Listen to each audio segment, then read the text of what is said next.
Mike's Daily Podcast. Episode 1869. Welcome to Mike's Daily Podcast, a show where we start it off with singing. Mike's Daily Podcast. We sing a song about, like right now, about the 4th of July. Was it good for you? I don't know. I can't lie. I didn't really like it because it was really loud and it kept me up all night. And then when you have a dog and they get all scared and they go, what the heck is going on? You start to get really upset with fireworks and it goes on and on.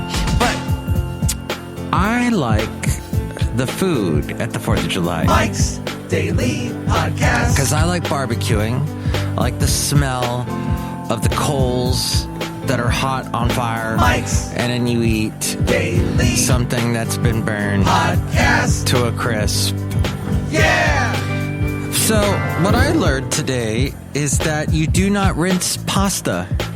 You cook your pasta, your spaghetti in a pot, which I've been doing lately, because it might be extremely hot where you are, but in the Bay Area, it's kind of keeping a nice temperature.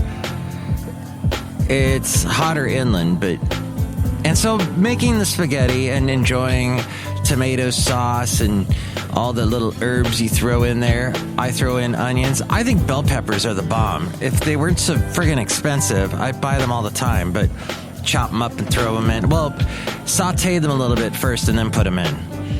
But man, if you cook spaghetti, okay, they've already been cooking in water forever.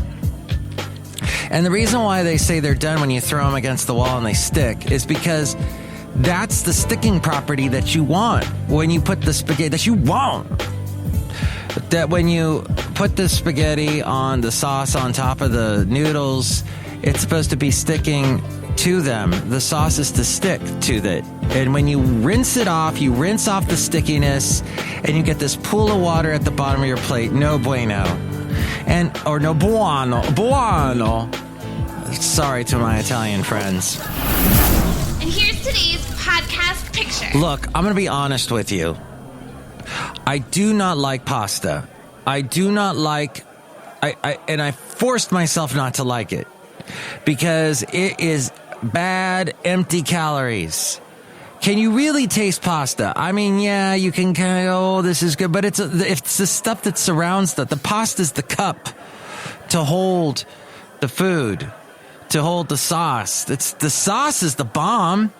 The sauce is the history. The sauce is the grandma cooked the tomatoes down for days in a pot, and that pot is old and it's been there with the family forever, and the recipe has been passed down.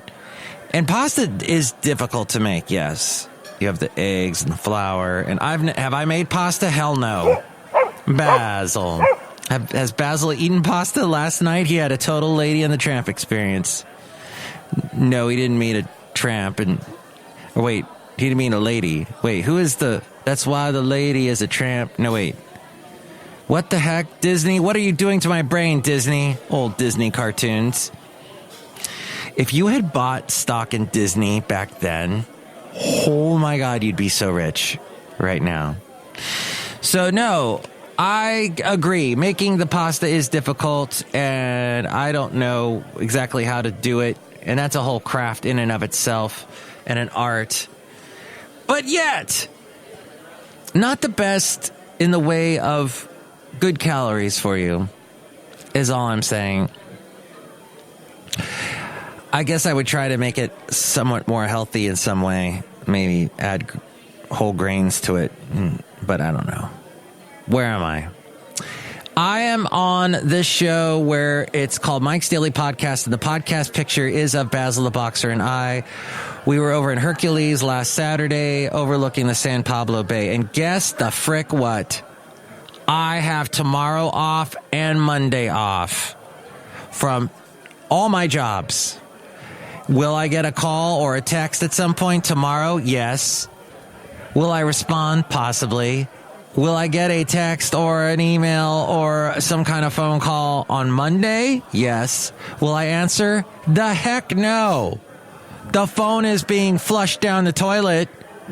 No one. I said no one, Alicia Keys will be able to get a hold of me on Monday. And that's how it's got to be.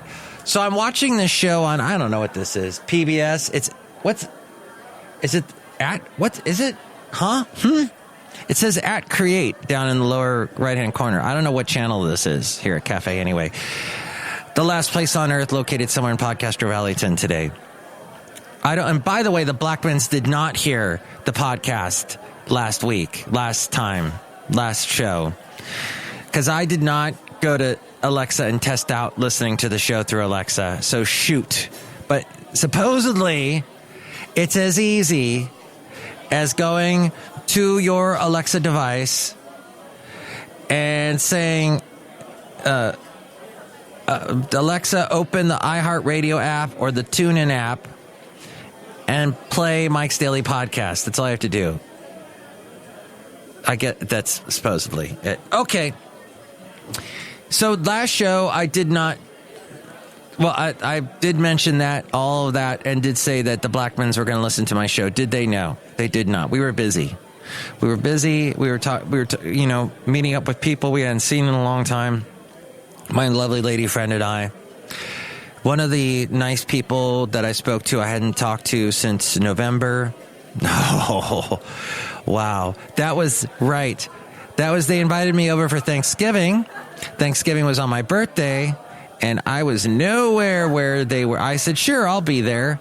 And was I there? No, I was in Half Moon Bay with my lovely lady friend and Basil the Boxer, and enjoying that and contemplating the promotion that had been offered to me.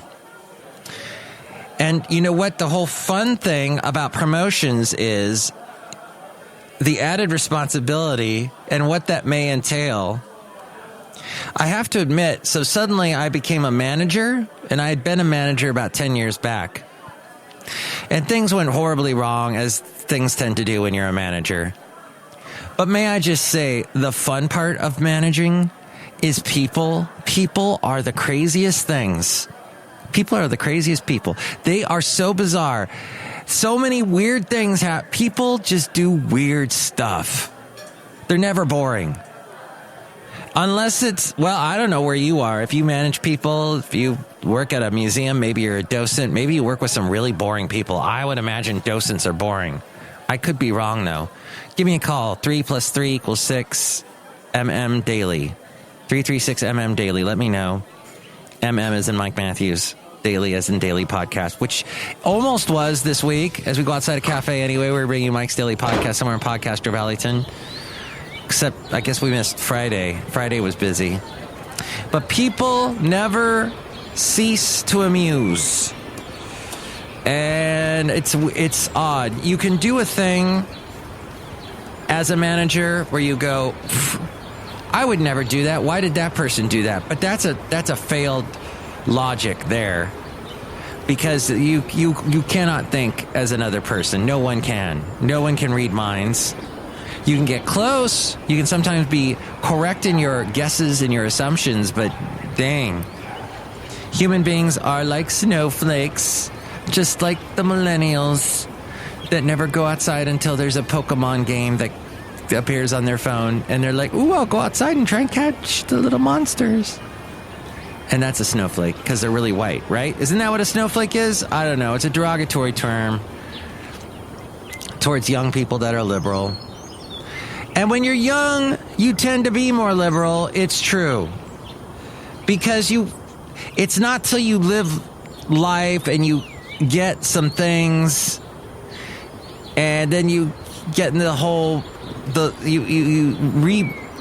you take a look back at your liberal past, and you go, oh, wait a minute. At one point, I believed in giving away all my earthly possessions. But wait a minute. I have lived without earthly possessions, and that sucks. Because then you go, God, I had one of those, and I gave it away. Dang it! Now I gotta go and buy a whole new one. Oh, wait, I don't have any money because I gave that away, too. And that whole thing. And so, yes, I understand. Jesus said, don't be possessed by your possessions. Material things take us further away from God. And that, my friend, is the biggest freaking conundrum that all devout Christians, people of extreme faith, have. Because they look in the Bible and they see Jesus overturned the chairs, knocked the tables over, the people selling in the church, and the money that was involved there, and said no. And then told his disciples to the poverty is the way to go. And that's tough. And I've heard, because I am often around religious people and understand the whole world of churches and whatnot. A church cannot exist without money. They need the money to be donated in the offering, and that's how churches get around that, because Jesus said you need to tithe and give money to God, and by giving money to God, well, you can't actually put it in an envelope and throw it up in the air and think it goes to God. You got to give it to a church. That's how our thinking goes with that, as you well know. But, okay, so, wow, I'm in a rabbit hole right here, and it's comfy. I've got this nice comfy couch. There's this nice rabbit over here who's making nachos. Oh, thank you, rabbit, making nachos. That's the best. Microwaving. Why do we go buy nachos? You ever notice when you go to a restaurant and buy nachos, they go overboard? They go, well, it's not just nachos. I mean, we cooked the pork for 8 days and marinated it. And then we got the cheese as this aged Asiago, whatever. And then the chips came from a type of corn that's really blue. And they aged that corn. And it was eaten by a bird. And then the bird droppings were taken and the corn little kernels survived. So we took that kernel and washed it off and then made more cornmeal polenta corn chips out of them. So yeah, we'll charge you $30 for that plate of nachos. Oh, and then when you're super hungry at a sporting event of some kind, and you're like, oh God, nachos sound good, and that weird cheese that's not even cheese. It comes in doesn't it come in a big packet of some kind? That's all preservatives, and you put that in your body. It's so good. But then your body goes, wait a minute, what is this cheese whiz stuff you put into me? So I'm going to the fair tomorrow, and I might even have that. Why do we buy nachos when we go to fairs and all these outdoor events? It's not even food. It's the chips aren't, and they charge like $10 for that. That's nachos. Just remember, nachos are like ramen. You made it in college. It's like a temporary food. You could eat it when you were young because your body could process anything back then because it was super full of, well, heck, you just popped out of the womb, so you're super full of energy. Anything can happen. You can process anything. You can lift mountains. But as you get older, your body's like, no, you got to eat something like some spinach or lettuce or maybe a vegetable of some kind that's an actual vegetable. As a thought. But, okay, so the point is, as we've eaten nachos and gone and had maybe some pasta, and that people are odd and strange when you're a stranger, people are just the craziest things. And you know, that's good. This life would be very boring if it wasn't for people. And jobs could be very boring if you weren't a manager of the people. At some point, though, you go, oh, the stupidity. Oh, why isn't anybody thinking anymore? And possibly that is because you're such a good manager and you've done so much of the thinking for the people, they can't think for themselves. And at some point, you got to pull back and go, I'm taking Monday off. Good luck, guys. See ya! It's a mandatory vacation because the people need a vacation from you and realize that they need you. So I don't know what really helpful, healthy thing. I guess I've said stay away from pasta, eat better foods, don't crack your knuckles. Oh, wait, that was last show. Let's say hi to some people that are outside a cafe anyway right now because they make our lives better in so many ways. Hello, Mike Matthews. It's Chely Shoehart, the gift shop supervisor. I think you should eat a lot more pasta. Really? Everybody that I know that eats pasta is fat. Okay, Mike Matthews, that's like a total judgment. It is. It was a judgment. I judged. And that's in the Bible, too. That's some kind of thing you shouldn't do. But at any rate, Chely, you should have it once in a while as a treat, but don't eat it all the time. And ramen is a pasta, too. And yeah. Okay, Mike Matthews, thank you for that tip. You're welcome, Chely Shoehart. Look who else is here. Oh, what? Chely wanted to say something else. I sell all kinds of artisanal pastas in the gift shop. Check it out. Here at Cafe Anyway. Thank you, Chely. Look who else is here. Oh, Mike, this is Floyd the Floorman. And this is John Deere, the engineer. Mike, what else did you do on the 4th of July? Mm-hmm. Well, basically heard all about other people's trips. Everybody's taking trips and vacations other than yours truly and doing amazing things like going to Yellowstone and seeing bears and bison. Oh, my. Wow. So all I'm saying is take a break. Maybe you are taking a break this 4th of July weekend. I have been taking a lot of breaks from this podcast lately, but it's still daily because it's Mike's Daily Podcast. You can email me, MikesDailyPodcast@gmail.com. Ariel will tell you more about that in a moment. Next show, it'll be the wonderful Benita, the Disgruntled Fiddle Player, and the Brewmaster. You can give me a call, 336-MM Daily. Oh, Stranger Things. What do you think about that? I've been watching the new season, and they've got all these little search parties going on now. The kids have all just broken up into little groups, and it's very interesting. You've got that superhero girl paired up with the redhead girl doing their little search.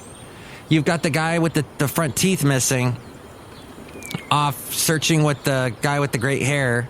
And then the girl who's the daughter of Uma Thurman and Ethan Hawke, they're on their little search party. And there's Russians. And I know this is a big plug for Stranger Things, but I honestly had never watched it until my lovely lady friend said, let's watch it, please. And I said, all right. Yeah, so I don't know what's going on, but I'm 3 episodes in, and there's been rats that have blown up, and then their blown up gooey bodies have turned into blobs that are walking around. So a very bizarre show. And if you lived through the 80s, it's a night does all these neat little callbacks to the 80s and Winona Ryder's in it, and lots of kids doing a lot of searching and finding things and getting into capers and whatnot. I didn't even talk about Nancy, the reporter who's kind of like a Nancy Drew, who's off with her boyfriend that is a photographer doing their thing. So the town's being demagnetized. There's Russians. There's dead corpse blobs running around, and people's bodies being taken over. So that's basically what's happening. And the whole season's up, but I'm watching it slow. I'm not going to binge watch because that's not healthy either. That is not healthy.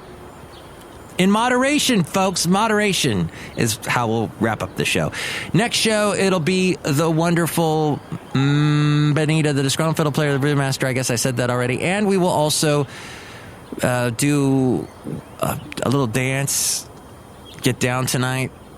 Okay, hopefully we'll do another show very soon. No show tomorrow, though, or Monday, because I need a little break, a little time away, I heard her say, from each other. All right. Thank you for listening to the show. And more details about the show now. Mike's Daily Podcast is written and produced and performed by Mike Matthews. His podcast is super easy to find. Download or listen to his show and read his blog at MikesDailyPodcast.com. Email Mike now at MikesDailyPodcast@gmail.com. See you tomorrow. Bye. Oh, and listen to a musical version of Mike's Daily Podcast tomorrow on a radio frequency 92.1 FM in the Contra Costa area, or you can go to kkdv.com. Tell all your friends, though, about this website that I pay for, MikesDailyPodcast.com. Thank you.